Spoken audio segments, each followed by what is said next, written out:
This was a top 5 worst game of the Brian Kelly era. In fact, you can make a case that this was worse than some actual blowout losses. Tennessee in 2022 actually made some sense, right? That was a good team. I don't mind losing to good teams. I just want us to play well. LSU played abysmally. So defensively, let's start with something positive here in the Labor Therapy Zion Imaging 360 post-game show is that we shut them down. Monster Delane, absolutely incredible. And then, of course, Patrick Payton was just dominating from start to finish, starting to become one of the best defensive ends in the entire Southeastern Conference.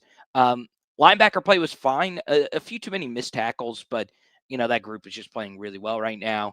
And, defensively, tip of the hat to them.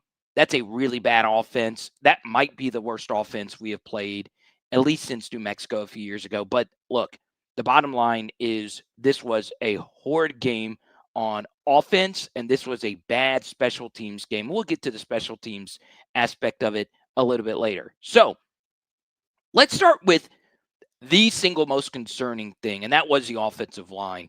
They were bad in this game. They just downright bad. And we said it last week after what happened in Clemson. I said in the film study, we were fine. Tonight, we were bad. And the thing you have to keep in mind, the red flag from the Clemson game, 5.1 yards per play is not great. College football playoff teams get 6. Average time to throw was 2.2 seconds. That means we were getting the football out quick. And our ADOT was 4, which is really small. So tonight, when we decided to run a more traditional offense, what we normally do, we fell apart. Now, the biggest negative, as is always the case with these win-wins, are the injuries. You lose 2 very critical players in Braylon Moore and Trey Green. Do we win versus Clemson without those 2? No. In particular, Braylon Moore. We do not beat Clemson if we do not have Braylon Moore. Because you saw what actually happened when Braylon Moore was out of the game, and we put one of the worst starters in LSU history in the game in DJ Chester. Now, he's a good backup. He's a good fallback plan, but I don't want to get to the fallback plan. Because the problem with DJ Chester isn't necessarily DJ Chester. It's that our guards next to them aren't the absolute best. I thought Thompson was fine in this game. Mabenga had a tough game. We'll see what the PFF grades say. And then, of course, Weston Davis was brutal at right tackle tonight. And Tyree Adams was fine. I don't think any one of them actually had a good game. So the only offensive lineman who had a really, really good grade last week goes out. And you see, it's the actual inverse of what our offensive line was last year. We had 4 draft picks and a center who really struggled. This year, it's the opposite. We're having 4 offensive linemen who are struggling and a center who's really good. He goes out second play of the game, and we're in a lot of trouble. We were in a lot of trouble. So offensive line was, to me, abysmal. And questions need to be answered. It's unacceptable what happened tonight. It really is. Louisiana Tech is a god-awful team. We had the best Louisiana Tech expert on the planet Thursday night, and he said the final score was going to be like 35-0. Now, we put up, 23 points? 23? Unacceptable. Unacceptable. Now, let's talk about Garrett. This was a borderline, unwatchable game from Garrett Nussmeier. It really was that bad. And this is coming from someone that has been the Garrett Nussmeier defender. The Berrien Brown interception is very concerning because the goal ball accuracy last year from Garrett was not great. It really was not that great. And look, some of the best quarterbacks of all time have issues with go ball accuracy, most notably Patrick Mahomes over this last year and a half or so. But it was bad. I mean, that interception was tough. He also got away with a few when I thought there were simpler throws out there. I do like the fact that Garrett takes chances in these win-wins. It's always good to see what you can get away with and what you can't get away with. The problem is on some of these you get away with, you're not going to get away with it when you play better teams. There was that Barry Brown dig that barely got through. The safety mistimed it. That's probably getting picked off by a better defensive back, if not now, in the college football playoff versus Caleb Downs with the national championship on the line. It was tough. It really was a tough game from Garrett, and he would probably be the first person to tell you that. With that said, the drops were critical, absolutely critical. Berrien had a bad one. Xavion had one, but it was after a big hit. Aaron has got to start making some of these tough touchdown catches. Every single in zone drop that Aaron has had over the last 2 years makes some type of sense, right? They're not easy catches. But y'all, this is a red zone where everything is difficult. You've got to start making some of these catches. It's just been too many of these that we need our best wide receiver to make. And now we're probably not going to have our best red zone option next week versus Florida and Trey Green. And think about it this way. Our red zone offense has mostly been throw it up to a 6-7 guy and live with the results. How many offenses in all of college football can do that? Every single one of them. I would guess 90% of starters can throw a jump ball touchdown to Trey Green. So this was a bad game from Garrett, especially for his standards, especially if we're thinking about him in New York City. He's not out of the Heisman race. He's still 2-0. I'm not going to say it's like it was Anthony Jennings level atrocity or Brandon Harris or something like that. But when you factor in the standard, it was not great. I will say, though, this offensive environment is tough to deal with, and the play calling wasn't great. It was not great tonight. And I really do think Trey Green got hurt on the play that you hear me talk about all the time. When we get in pistol and the other team knows we're probably going to run an outside handoff, whether it's outside zone or stretch, whatever you want to call it, you are going to have defenses tee off on your asses. And that's what happened to Trey Green. It got folded up. So this was probably the worst offensive outing of the Brian Kelly era. Okay? At least since 2022 Arkansas, where we were also able to win that game. But man, it was tough. It was tough. Now, once again, there were some positives. Xavion had himself a big game. He had a lot of explosives, but he also fumbled once that, lucky enough, wasn't recovered. The Louisiana Tech player bobbled it before it going out of bounds. Had a drop in the red zone that we mentioned. That was a tough catch. You'd like to see Xavion make that play. It was very similar to the Texas A&M drop where he got hit and he wasn't able to hold on to it. And then he also muffed a punt. So ball security is going to be a big deal. Berrion's ball security needs to be better. It was good to see Nick Anderson get his first touchdown. His role on this team will increase now that Trey is if he's out for next week. And then, of course, Barry Sharp wasn't really involved tonight. So there you go. Now, we talk about the running backs. I thought Caden was fine. It did seem he was a little worn down from the Clemson game. That was a very tough game where he did a bunch of incredible stuff. The Harlem Berry run at the end of the game was special. I don't care if the defense was tired. That was a ridiculous piece of running.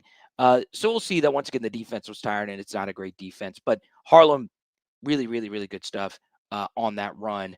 But y'all, this offensive line is in a lot of trouble. It is in a lot of trouble. And you don't want to make any bold proclamation after one tough game but really it's been 1.5 tough games. Peter Woods kind of threw us around last week. And what happened was we were able to scrap and claw a few of those Peter Woods plays that he was about to make. So last week, Peter Woods threw Josh Thompson to the side. Then Caleb Jackson picked up the block. Weston Davis got some help on a Donovan Green block, and that's what got Caden in for his rushing touchdown. So, we were pushed around some, but they were obviously better in that game than this game. But you have to factor in we were throwing a lot more screens and gadgety kind of stuff. We actually tried to run our offense, and maybe we just need to become a screen offense. I do SEC breakdowns on all these different offenses. Georgia's offense is just screens right now. A good bit of it is just pitch and catch, quick screen. Their offensive line is atrocious right now. Georgia annually has great offensive lines. They were hurt last year, but the 2 years prior, they were the best offensive line in the SEC. And now they're not good. So what are they doing? They're just playing quick game. I understand we want to get vertical. I don't know if we have the guys to get vertical. But I will say, and for those that watch a halftime stream that went into the third and the fourth quarter, Garrett missed some vertical shots that were there. One was dropped by Berrien, but I mean, it was just a clunky effort. You do excuse it because we did spend so much time on Clemson. If there's ever been a definition of a look-ahead game, it was this one right here. So there you go. Okay. Now, we're going to take as many comments as we possibly can. I don't know if this is going to be an all-nighter live stream. I don't mind if it is, though. We can go all night. A guy by the name of Luther made a song about that once.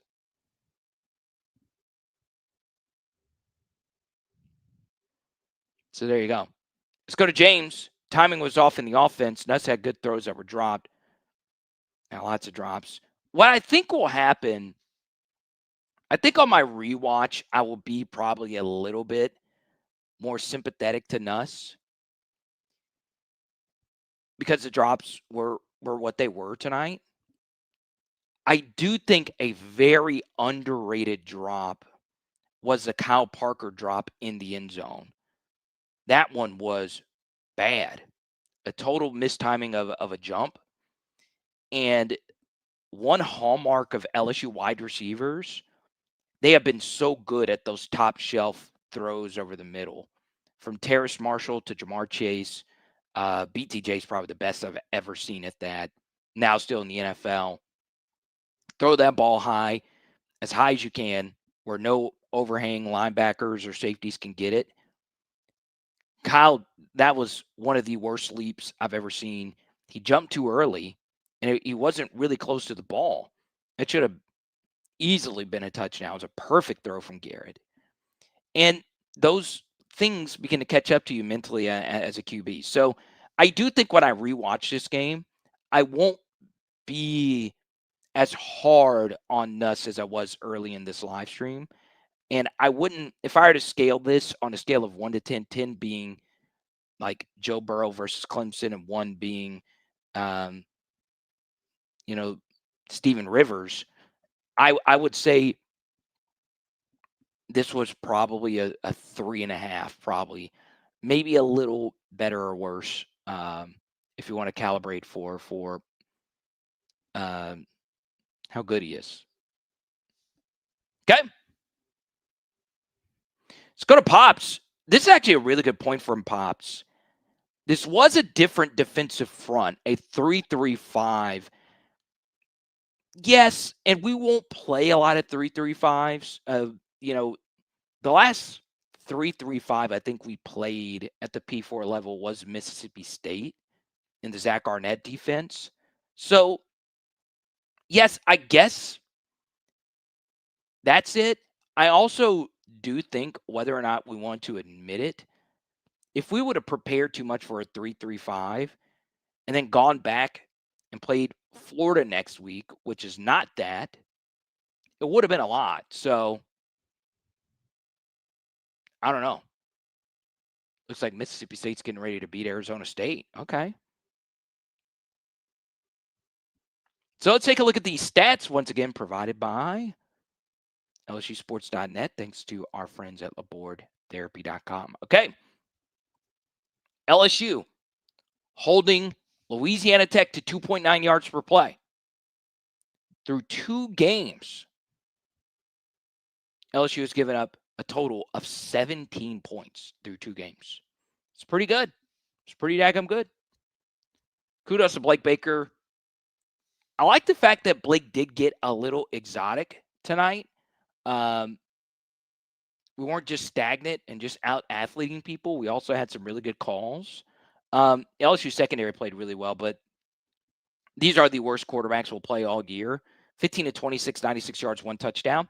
And then we get to the yard per play discrepancy. Normally, when you have a yard per play discrepancy of 2, you can see to your far right, 4.9 to 2.9, you would see that you dominated the game, which LSU did technically dominate the game. They did control the game.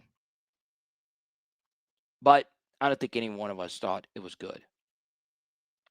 Caden Durham, 13 carries, 29 yards with a long of 5 yards. Never, ever, ever should Caden Durham have a long of 5 yards on any run. He's too good. So what does that tell you? The calls are bad. It's impossible for Caden Durham to ever play a game where he got 13 touches and only 29 yards. But I do think he was a little gassed from last week. LSU did dominate time of possession. That was expected, 36 to 24. Actually closer to 37 to 23. One thing that's interesting, look at this bottom number. And once again, we ran more plays, so that's part of it. But they had more tackles for loss than us. 3 more tackles for loss and 1 more sack. But then again, of course, they ran 53 plays to our 75. Very interesting. Let's take a look at the defensive stats. It was the other weeks who led the team in tackles, 10 total tackles, tackle for loss. So shout out to you, West. Devon Keys also racking up 9 tackles. Good to see you doing that, Devon Keys. Tough night for Ashton Stamps. Whoa. Whoa. So there you go. Now we'll get to your comments. All right. I've yapped for 20 minutes. I've been yapping for the last 2.5 hours.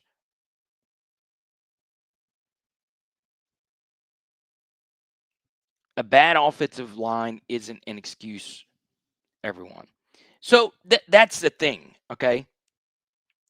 In football, you can get around some bad stuff. You really can.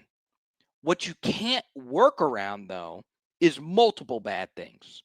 So you have the play calling, you have the offensive line play, then your best tight end gets hurt, your best offensive lineman gets hurt, some heavy legs mixed in there. And my goodness gracious. If I get another text asking where Chris Hilton is, I don't know. You tell me.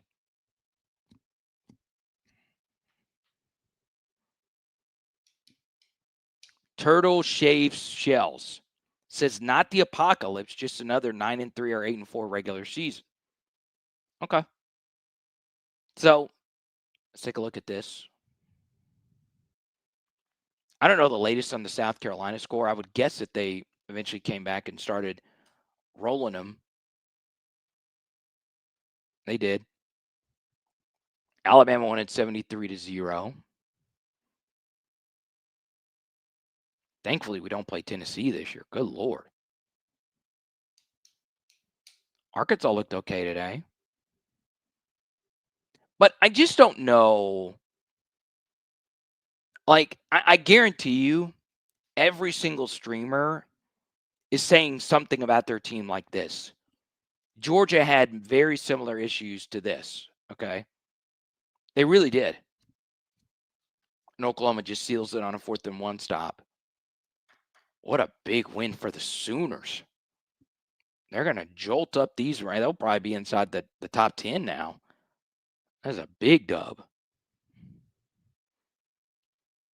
Yeah, Chris Hilton played. Let's go to Dustin with the Chelsea logo. I don't know if I can answer a Chelsea logo for a first-timer. I'm biased towards Nuss. That boot girl. Interesting.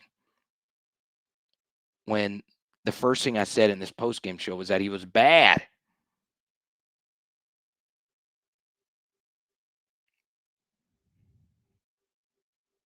Garrett is still better than every quarterback in the SEC. I'm not going to let one game just take it away. Because every SEC quarterback has had a good game or a bad game or 2 bad games. Unless you want to say to my face that Bo Perbula or what's his name? Joey Aguilar. Do you think those two are the best? Is that where we are? Let's go to Van. Top super chatter of the evening, Mr. Van Lathan. Mr. Ringer Tailgate. Do we suck? Okay. Van, thank you for your generosity. So and we'll do this. Next week, we will not be able to do this. We will do this for every game outside of Florida and Texas A&M. Okay? So every LSU game, we will do an extended halftime show. Won't do it for Florida, won't do it for Texas A&M. We'll do it for every other one. Where I actually do break down film during the games. So you can ask Carvis, you can ask a few other people. It worked out well tonight. Okay? And the answer to that question, Van, is probably to a certain extent. Because every team in the SEC sucks right now. Every team. The only team who has played lights out football for 4 total halves is Tennessee. They're the only team. The only team in the SEC that can say that. That's it. No one can even come close to really saying that. Oklahoma had the best win this weekend of any SEC team. They couldn't run last week. Their offensive line got brutally beaten by Illinois State. So, do we suck? The answer is everybody in the SEC sucks to a certain extent. Everybody does. And what makes it really uneven is every team has played one really good Power 4 team, and every team has also played bad, ass, dookie water, hot dog water, however you want to say it. Now, do we suck? This is the problem if Braylon Moore is out.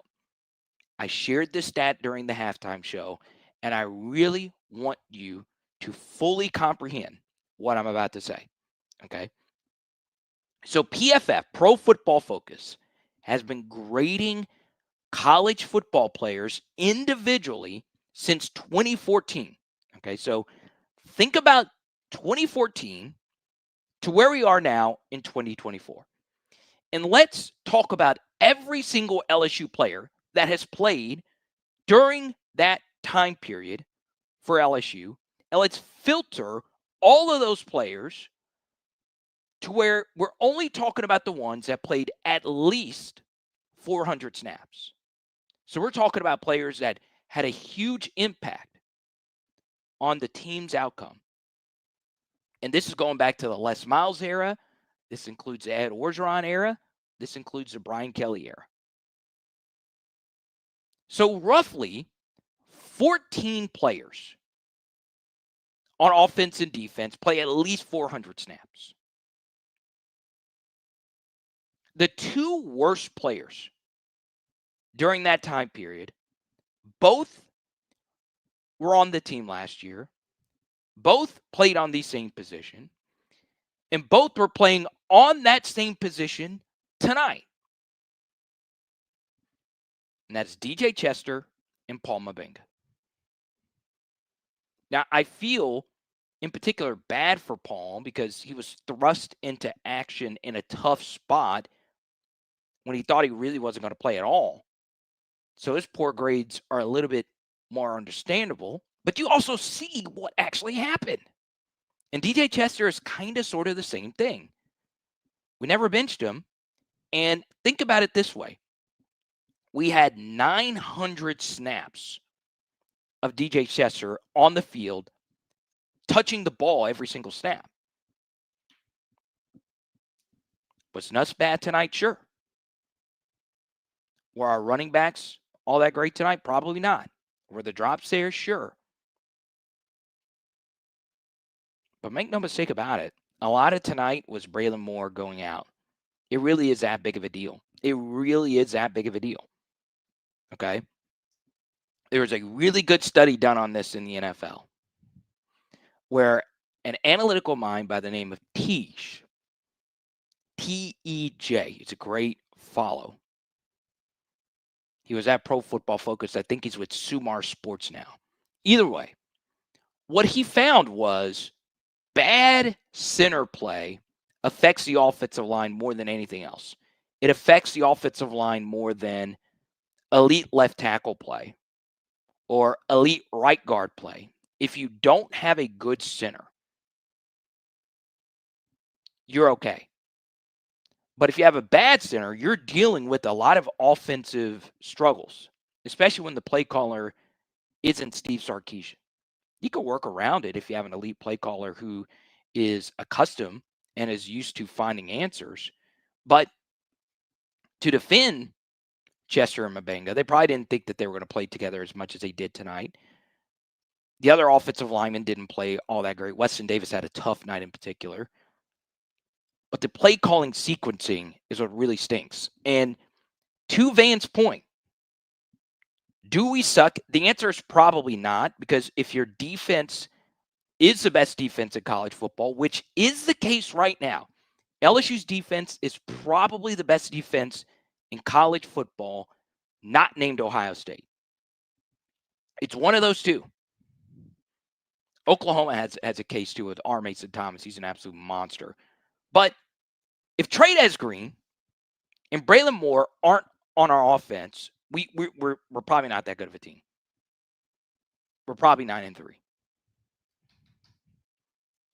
Probably 9-3. Let's go to Ryan. Ryan, thank you for all your support. The play calling was so uninspired, almost as disappointing as the execution. Okay, this is where I'm going to defend Sloan just a little bit. With some of this, let's not burn anything crazy for the future game. Sure, no, sure. But I want to break down some of the other SEC teams just to let you know that it's not just us. Okay, Oklahoma did not look good on tape last week. Material looked okay, but like a lot of these teams have not looked all that great in rent-a-wins. If Marshall knew what a zone read was, that Georgia game is probably a little bit more interesting. But what do I know? So, yeah, I think everybody kind of sucks. That's the portal because everybody now has more good players to go around. And there's also so many new players on so many new teams. They're still trying to feel everything out. Now, obviously, a big piece to this equation is Florida losing tonight. Does that make me feel better about LSU and Florida next week? Now, why am I sparkling? I have no idea. I feel like it was the Holy Spirit filling me up with this next take. I actually feel worse. Florida's going to come out pissed off. Florida's going to come out confident that they beat us last year. They beat us in the explosive play battle. Last year, we ran 90-plus plays. Florida ran 45. Man, to use a pun, they put us through the ringer. But truth be told, they dominated the line of scrimmage. they deserve to win that game. And if you thought Louisiana Tech's future insurance salesman, future U-Haul driving, future hibachi servers, if you thought that defensive line was going to tore our ass up tonight, imagine what Caleb Banks is going to do to us next week. Imagine what Tyreek Sapp is going to do to us next week. That Florida player spat in the USF player's face mask, Jalen Carter style tonight. That's how partially why Florida lost tonight. Y'all, it is a problem that we have to deal with next week. Is Garrett Nussmeier and Caden Durham and Berrien Brown and Xavion Thomas, are they good enough to find a way to get it done? Yes. And why is that? Well, DJ Lagway's not playing well. The only problem is DJ Lagway's best game was against us last year. However, DJ Lagway's best game last year had a lot to do with Ashton Stamps playing the worst game of his career. Honestly, it really was a lot of that. We have Mansour Delane. Ashton Stamps, Mansour Delane. That's a gap. It's a huge gap. Massive gap.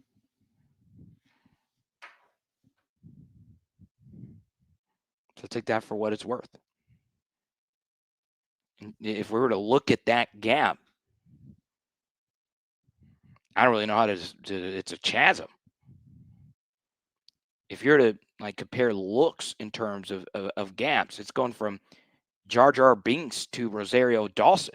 I mean, that's a big of a gap it is. That's how big of a deal Mansour Delane is in this matchup. Florida's receivers aren't that great. Eugene Wilson's talented.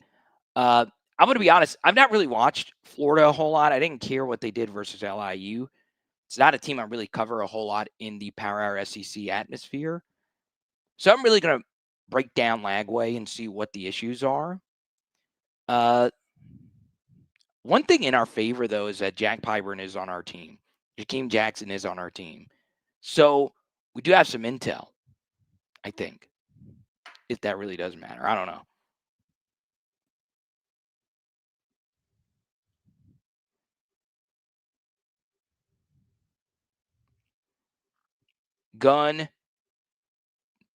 Gun-toting redneck.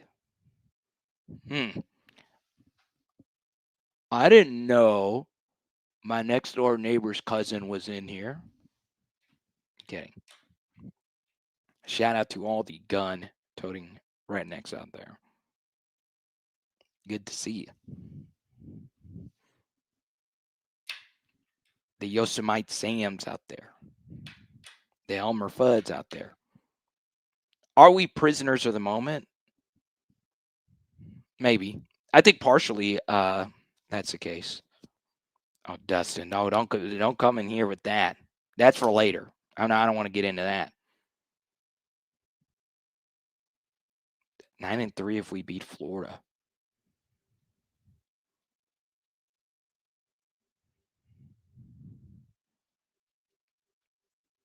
I was one of those people. I think if you're basing it based on who had the best win, it was LSU. But here's another way to describe it. Which position groups are LSU good at and which position groups are LSU not good at? Okay? Break that down. We are terrible on the offensive line. We're probably still okay at tight end for the time being. Wide receiver, let's have an honest conversation about wide receiver. Just an honest one, because we are wide receiver U. Okay? This is a very good group. This is not an elite group. This is a very, very, very, very, very good group. I don't know if it's elite. Of course, when you think elite, you think BTJ, Malik Neighbors, but I would say that's beyond elite. Jamar, Justin, Odell, Jarvis. I think that's beyond elite. So even if you take those outlier examples, if you're to scale it, if 5 was elite, LSU's probably a 4. Tonight they were a 3.5 to 3, but they're probably a 4 out of 5. But still, they're still very good. Garrett is still good. I don't think anyone in here could say he's bad. Defensive line, very, very, very good. Linebacker, very, very, very good. Secondary, elite. This is a very good secondary. So we're not great at a very critical position. Play calling is really good on one side of the ball. The other side of the ball is been good for 1 week and not good for the other. So to gun-toting Redneck's point, maybe we aren't as bad as we think we are.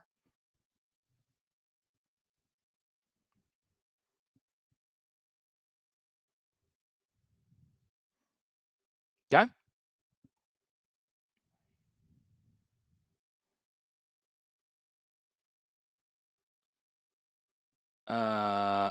Andy wants to get into some recruiting. He said it's not a good performance with Blaine Bradford at the game. I will tell you this, and checking to see if Brian Kelly's at the podium yet.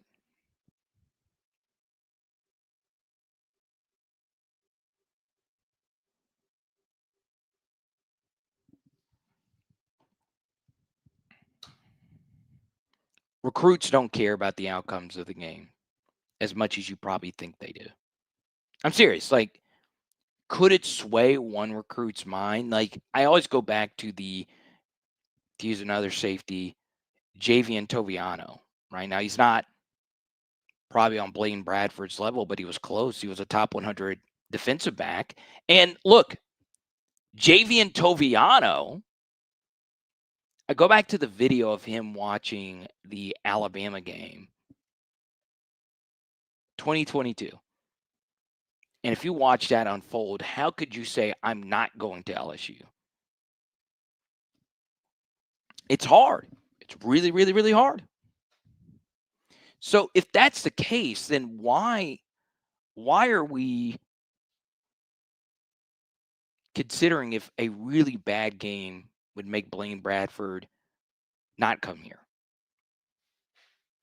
Yeah, I don't know. Even if we would have won, it wouldn't have been as big of a light show as, you know, a 2019 game versus Northwestern, if you will. So there you go. What's up, Greg? Good to see you. Sibley sneaking in. Okay. There you go. 2 or 3 not good as one. The Kenny Chesney super chatter. I'm down to actually, no, I'm not singing Kenny Chesney. I'm not really that big of a Kenny Chesney fan.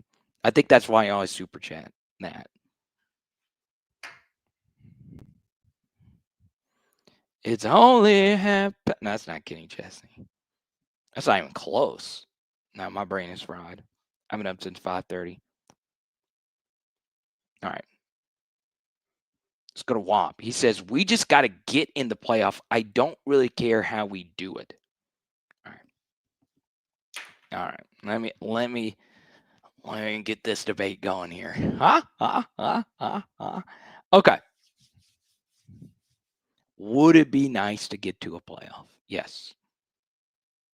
But there is a problem when you think of results as just in results. Maybe that is the case. Maybe this is just the NFL where you just got to find a way and just get in the daggum thing. Maybe it is just that. Maybe I'm the one wrong about this. But I think that line of logic can be very dangerous because At LSU, when the dust is settled, or is it the dusk? Either way, we're not going to care about just making it to the playoff.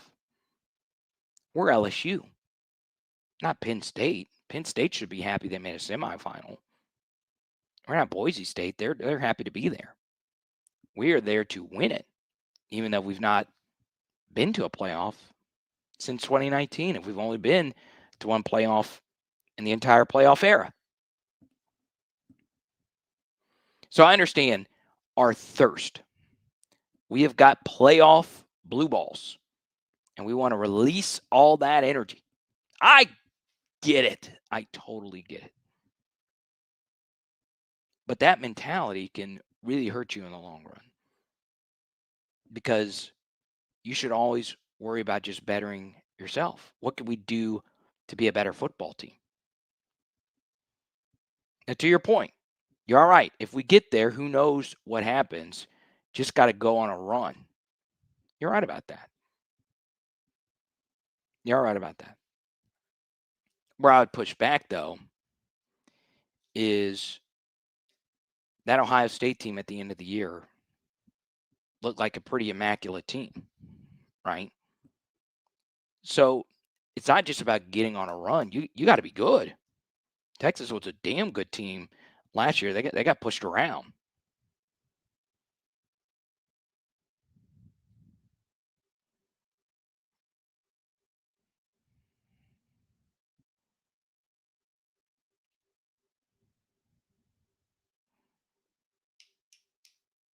You can come party?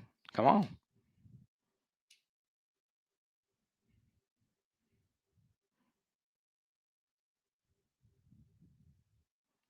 Let's go to James. When was the last time a pocket passer quarterback won a national championship? This is an interesting question. Let's discuss. So, the thing about Garrett being a pocket quarterback is this was one of his more egregious non-scramble games I can remember. And that is really saying something. There were two really egregious non-scrambles in this game. Downright, borderline egregious. I mean, just bad. So one was a rollout to the left that he forced to Chris Hilton in the end zone. I have no idea why he threw it. It wasn't even the best receiver to throw to on the run, but he went for it. And as great as Garrett to Chris has been, it's mostly been unfruitful efforts. And most of Garrett and Chris's connections have been at the end of the season in bowl games versus an Oklahoma team that didn't really care to be there anymore. Garrett to Chris has been a low percentage play. It's worth the throws, though, because we did draw a pass interference flag. And on top of that, we did also all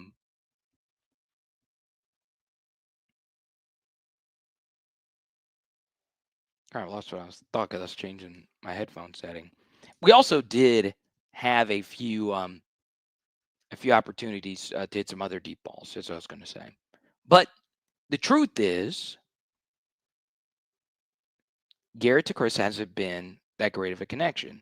And when it does hit, it hits big.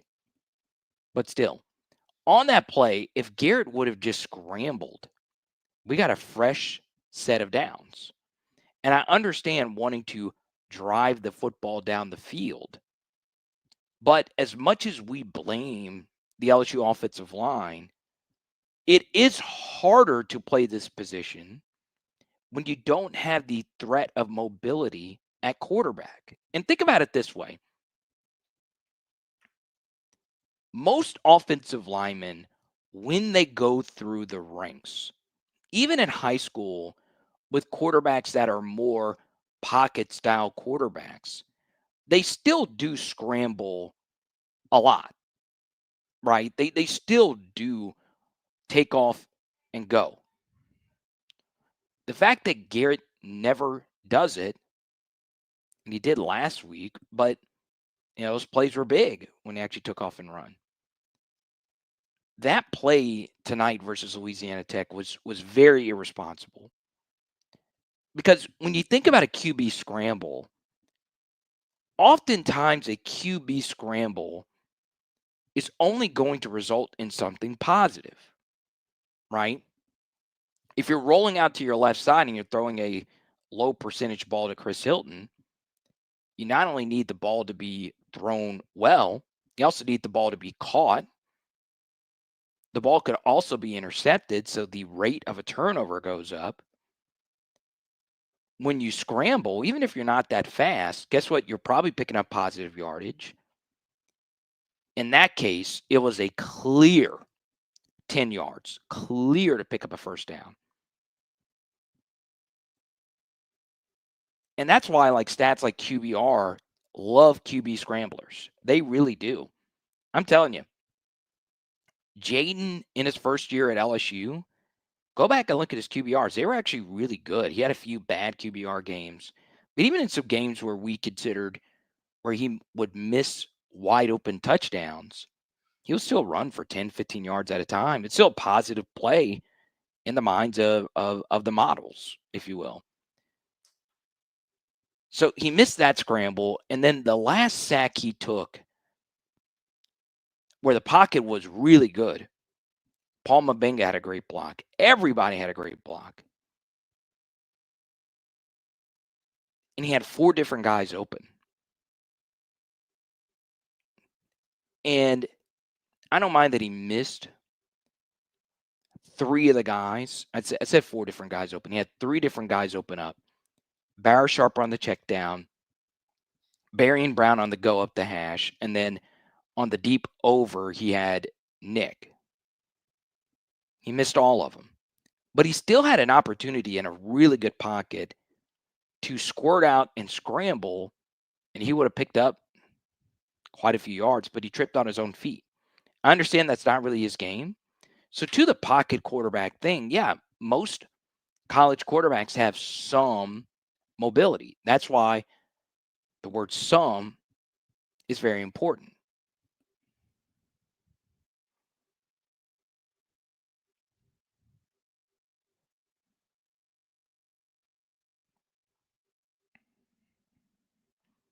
Hey, what's up, P-Sax? Known you for a while. Classic trap game after a big one. Yeah. I think that's a fair way of looking at it. I do. I think out of any trap game, especially in a revenge game versus Florida next week, it's very interesting. Appreciate you guys. Okay. Now, coming up next, where should LSU make moves? The answer might shock you. Power Hour Network listeners and viewers, you might be consuming this content with that crick in your back that you've been trying to get rid of for so long. Take this as your sign today to book your appointment with LabourdTherapy.com. In the Lafayette region, there is no one that you will find that cares more about any different type of pain that you might have than the team at LabourdTherapy.com. Book today. Once again, that's LABORDE therapy.com, or you can visit one of their 5 locations all throughout the Lafayette region.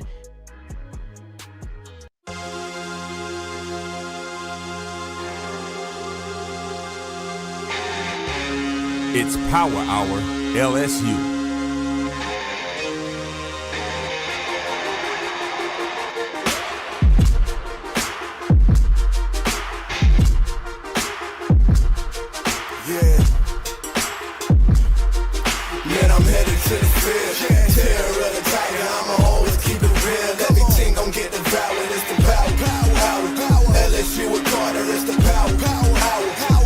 You were caught and then I'm headed to the field. Terror of the tiger, I'm a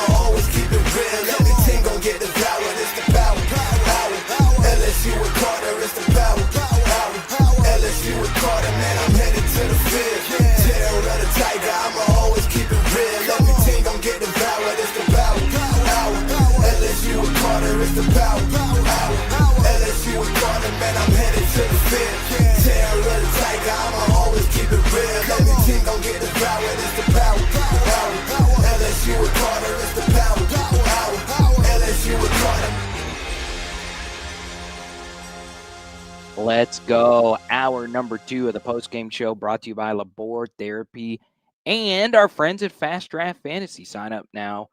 Promo code Carter for a deposit match bonus up to $50. Just to update you on some scores, Ole Miss found a way to get it done. It was a little bit of an ugly one here. Kentucky jumped out to a 10-0 lead, as you can see. But Lane Kiffin found a way to get it done.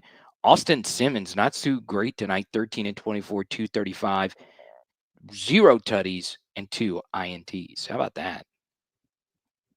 Don't forget, Ole Miss is also around the corner. So LSU will play the Florida Gators. It will be a night game. Then they'll play Southeastern, the Fighting Hammond Lions. True road test at Ole Miss. How about that? Okay. So let's talk about this roster. Thought it was interesting at the end that some true freshman defensive tackles played over some more experienced guys. Brandon Brown was one of them. Walter Mathis also had a really good play. Kind of interested to see more from number 91. He's got some real juice. He's not the biggest guy in the world. I've always been a big Brandon Brown guy. That was actually my favorite defensive tackle out of that group. So, yeah, I mean, it's very, very fascinating. We do go to the actual roster here.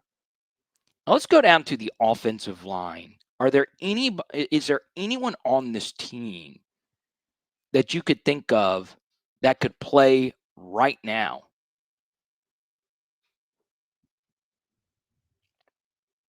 And then we get to number 57, Carius Curran. And that's the name a lot of you are staring at. A guy that we hyped up quite a bit, a guy that got quite a few first-team reps. And, he's not played a snap yet. At least I don't think he's played a snap. I need to go look at the PFF data to see if there's any special teams reps mixed in there. But, you always think about the redshirt thing. You don't want to just burn it just for the sake of burning it. But at the same time, you have Kari Lee. He was a 3-star guy. He's going into, this is year 3 for him, I believe. Ori Williams, also a former 3-star. Can he give you something at 6'8", 335? Ethan Callaway at 6'7", 305? It's interesting. You also have Christian Stamps, kind of a walk-on type of player. And then that's it. Those are your options. Brett Bordelon is really young. Bo Bordelon is listed as an offensive lineman, listed as number 67, but he is a blocking tight end. He actually wears number 89 during games. So if he was to play offensive line, he would change jerseys and be number 67. He is a guy that's played a lot of practice reps with the first team, or at least some. And they have Tyler Miller obviously hurt, or he's been hurt. I don't know if he's fully healthy yet or not. Do any of you feel comfortable about that? I think most of you would feel the most comfortable with Carius Curran. But I don't know. I don't know. You get into the whole redshirt thing. What I would say about that, if the LSU coaching staff thinks Carius Curran gives them the best chance to win at right tackle, let's just say Weston Davis continues to struggle. What I would say to Carius Curran is this. You might not ever have a chance to be on a college football playoff team. This could be it. You're never guaranteed a playoff spot at LSU again. You're probably a projected starter for next year at some position, but you don't know that. Left tackle still young with Tyree. Let's say Weston Davis takes a leap at right tackle. The only position that's truly older is obviously center, which Carius Curran I don't think would play, and right guard, which some people feel is his best position. But what if you come out and dominate and you never look back? You Emory Jones that thing. It could happen. So I am down for some Carius Kern reps. I don't know anything as far as or how healthy he is. Maybe there's something I'm missing.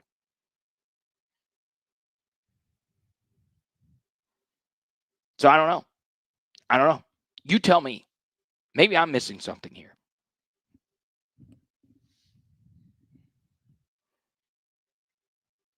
It's a problem.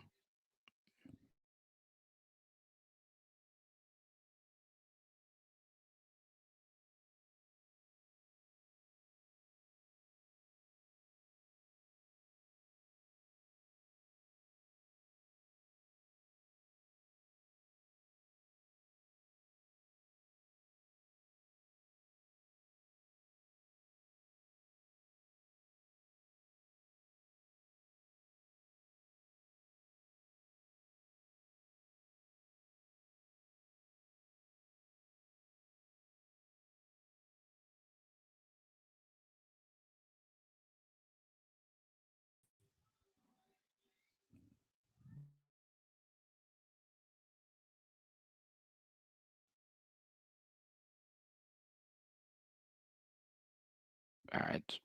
Messing with me. The injuries are what really hurts because, man,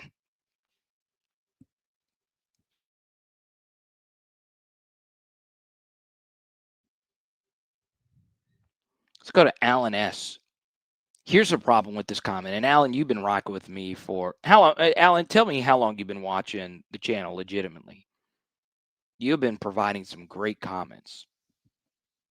You really would. You really have. I kind of want you to be a patron. That's how good your comments have been. In fact, Alan, if you sign up for Patreon right now, I'll cover your first month where you guys will get my game grades and all that stuff. Okay. So sometimes it's not just about physical ability. They need to master the playbook. Okay. Here's the problem with that is that sometimes the playbook needs to be mastered by the people calling the plays. Okay. This is something that I have learned talking to play callers who have helped me with film studies over the years. Some have worked as position coaches at the highest level. Okay. Some have also worked as offensive coordinators going collegiate level. Is that sometimes you can have too much and you don't actually get good at running something. You don't actually get good at sequencing something.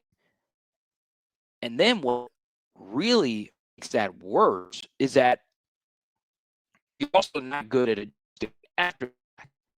To me, when I see interviews on the defensive side, he said the biggest thing he struggled with last year was adjusting during games.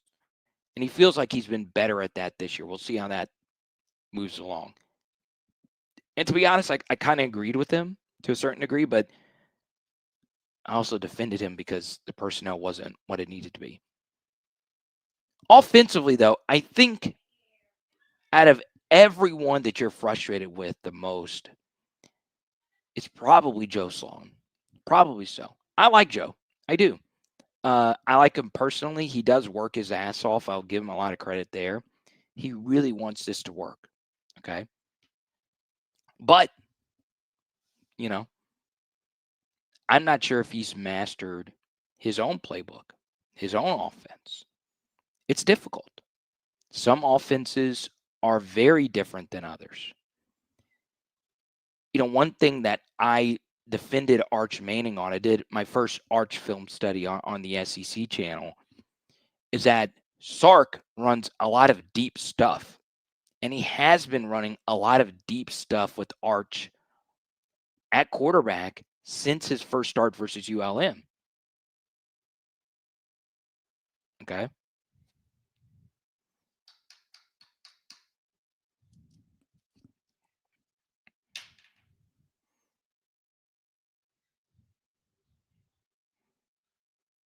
Okay, so this happens. So I'll do this, Kyle. I'll answer your fantasy question in the middle of all this LSU football discussion if you super chat or join the Patreon. Every patron, I answer all their fantasy questions. Am I a good fantasy player? I'm okay. I've done well in some big tournaments, but Sibley's right. As high as I am on Blake Baker, Monsoor Delane makes a lot of things look better. Patrick Payton makes a lot of things look better. Jack Pyburn makes a lot of things look better.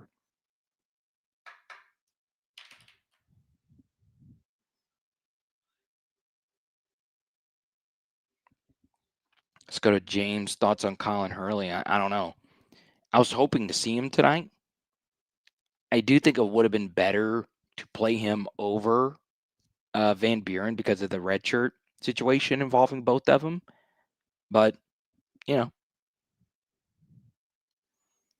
here's a good point from Sibs.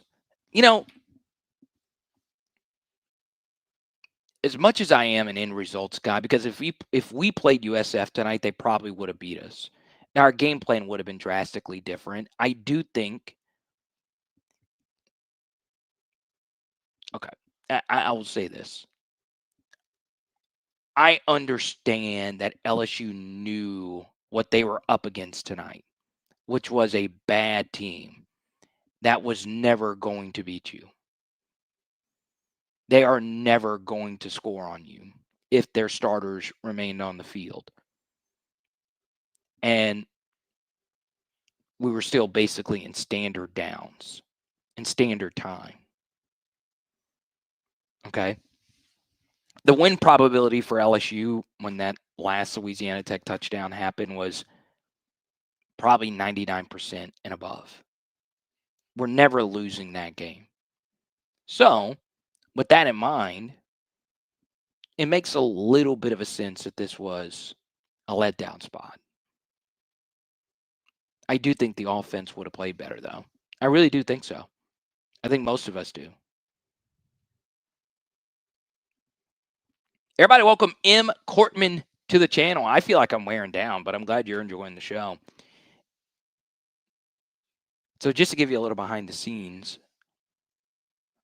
I called a high school football game last night. DJ'd a 5K this morning. 4 film studies later, and a few live streams were here. So if I'm not normal self, that's it. Does Sloan ever exploit an opponent's weakness? Last week, it wasn't necessarily a Clemson weakness, but he took away their strength, which was their defensive line. So hopefully that answers your question. I won't go through all the different things they did. I will say, imitation is the best form of flattery. Steve Sarkisian ran one of our screens today versus San Jose State. Now, did this screen always exist before us? Yes. But Sark is oftentimes known for taking good plays from others and running it himself. I've seen so many offenses take Sark stuff. I saw Andy Reid take some of Sark stuff last year. So there you go. No. Not coaching a high school game. I was calling it, play-by-play calling it. I will say someone last night, this has been stuck in my head all day. Maybe I do sound like this guy. I hope. I wish I was this guy in some degrees. He's a movie star. Okay. He is known for his role in The Hangover. That's his most famous claim. Someone said I sounded like Mike Tyson on the broadcast, talking about my pigeons. My pigeons. Literally. Someone commented. And that was probably the highlight of my career.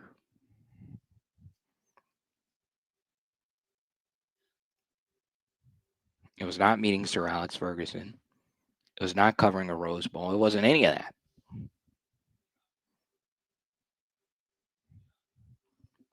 it was being compared to Iron Mike. I'll take it.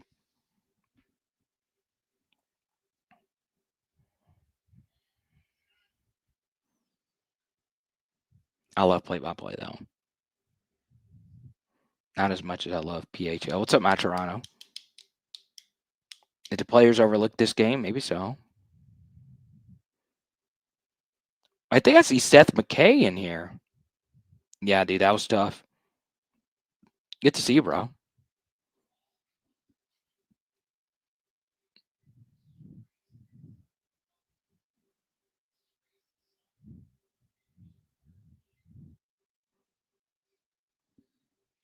I'm going to make sure I answer as many as I can tonight.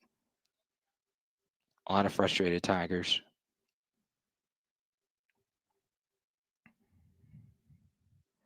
It was James. That's the highlight. Have you ever been compared to Mike Tyson? I don't think that ever was going to happen to me in my career.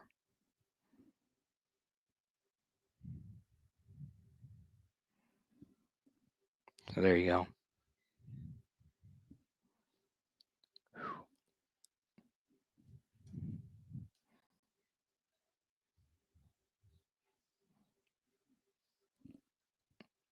Great live, though, y'all. Really, honestly, great live. This is a good way of looking at it. I do think part of that is true.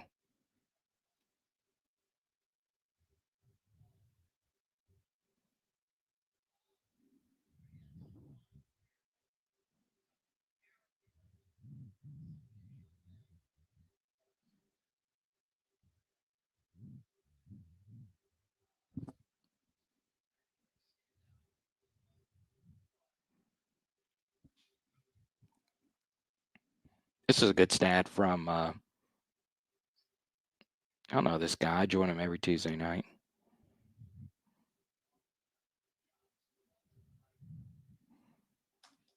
Southeastern had 128 rushing yards on Louisiana Tech. LSU had 85 before the Long Berry run.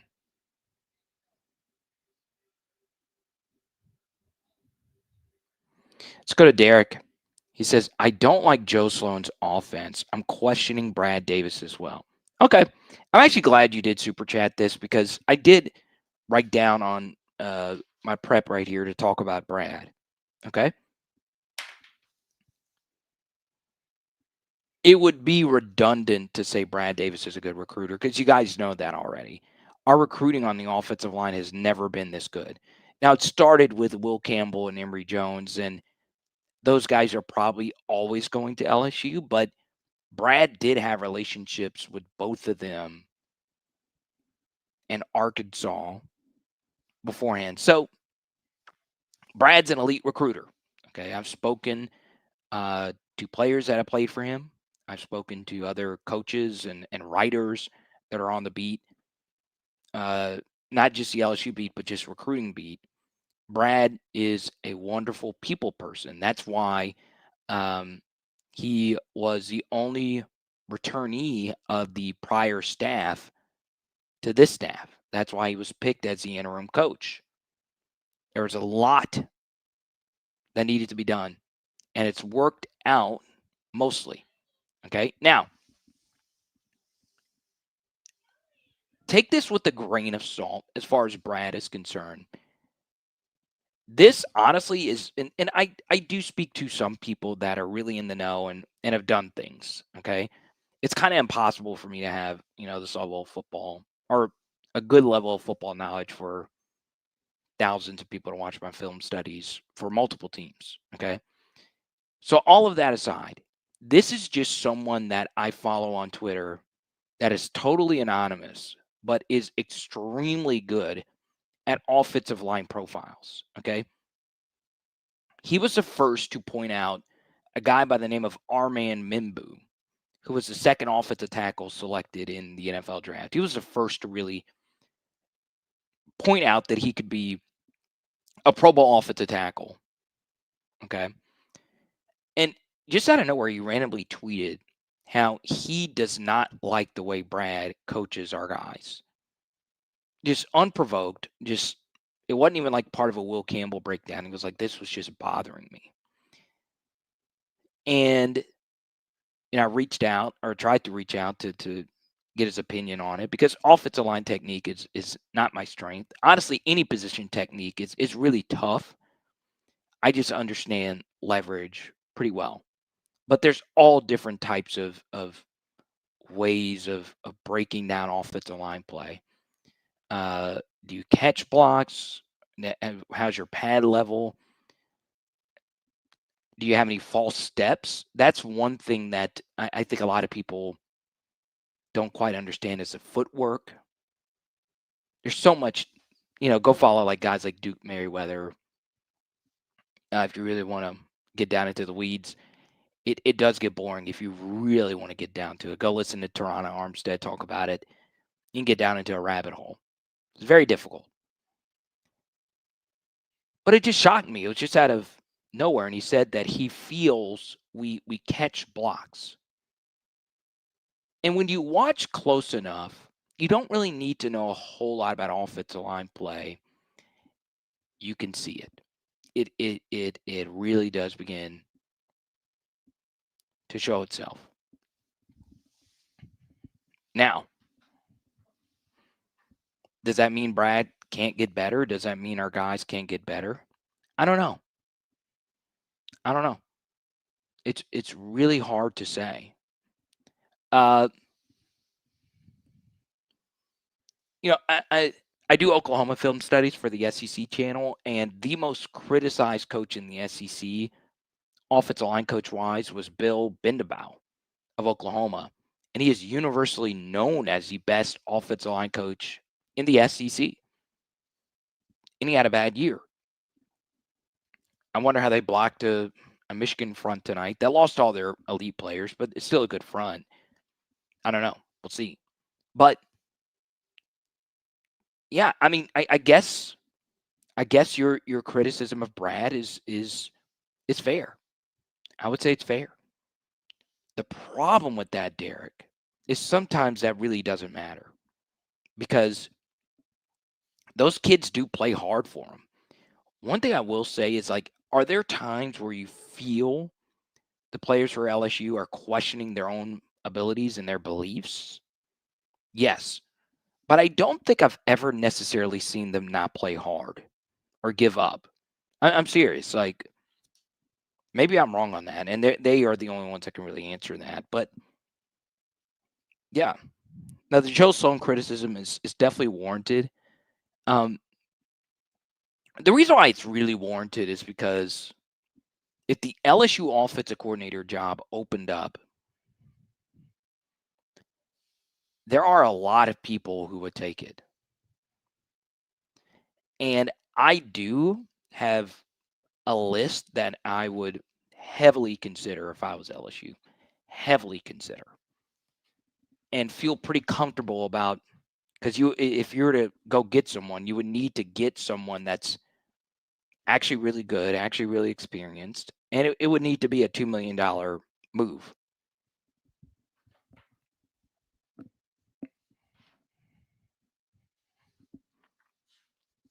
But because I like Sloan and he's our guy now,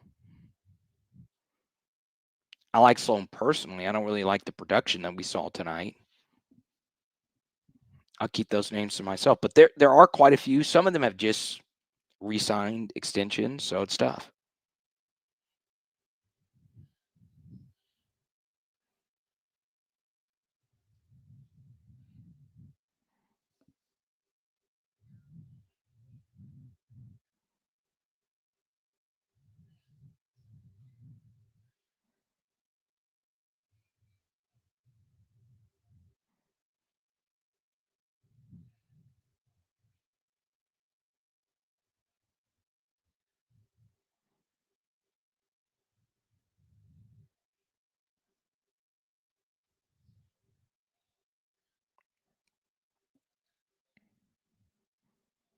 I can't wait to watch these Mississippi State highlights.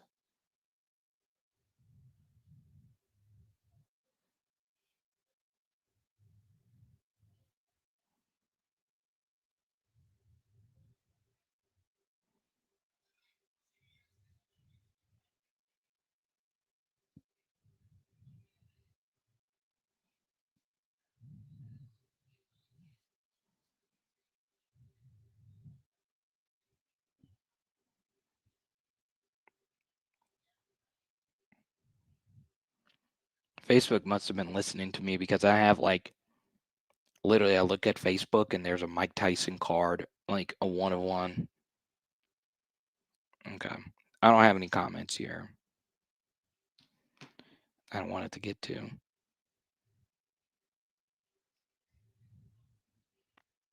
Kansas State lost again tonight.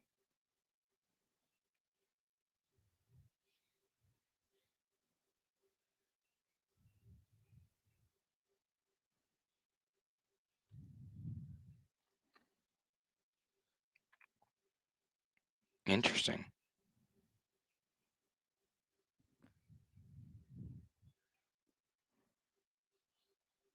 Am I worried about Ramos? Yeah, another miss tonight. It was short. Okay. It's a good question. Yeah, I don't. It's not it's not like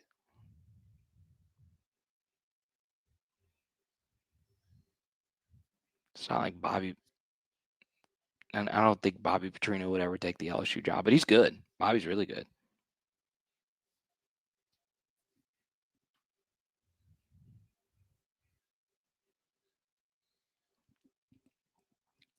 One thing I will say about Brian Kelly, okay, is that the operation needs to be cleaner. This has been an issue since 2022. Okay. Since 2022, has LSU been a bad team? No. But we have been clunky. A lot of things have been clunky. I got something caught in my throat. So we'll take a break. We'll come back right after this. Power Hour Network listeners and viewers, you might be consuming this content with that crick in your back that you've been trying to get rid of for so long.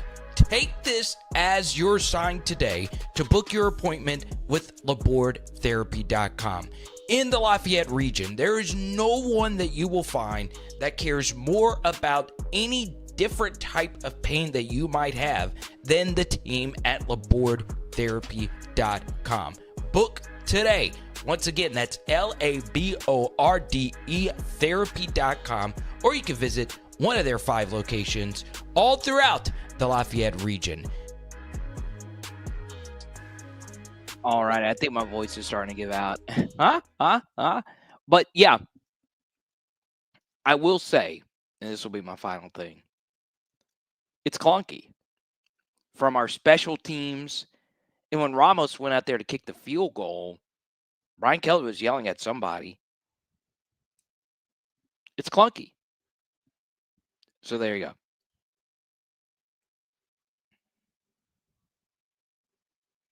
Why can't we run the ball? Oh, Cash. Welcome. Thanks to Van, our top super chatter. We do not suck, but we kind of sort of do in some areas. Ryan, thank you for the super chat. Andy, thank you so much. Derek, thank you so much.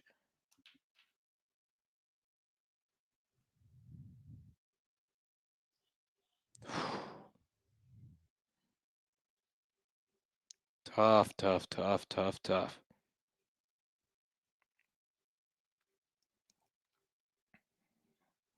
All right, y'all. We'll see you tomorrow morning with the film study. It is Power Hour LSU. Boom. Tonight, we are doing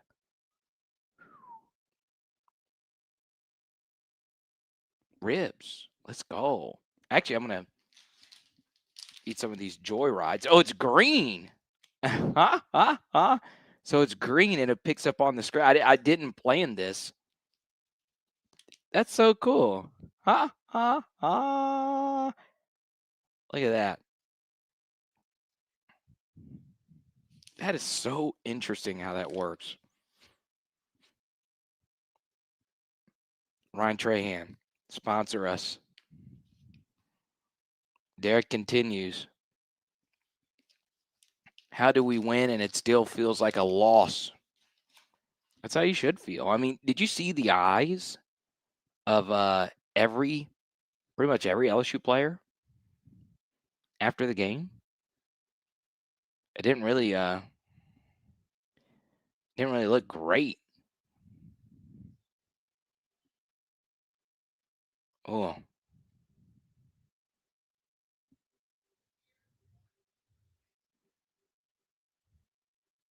There you go. Derek, thank you for the super. Tonight we are doing, once again, your rides.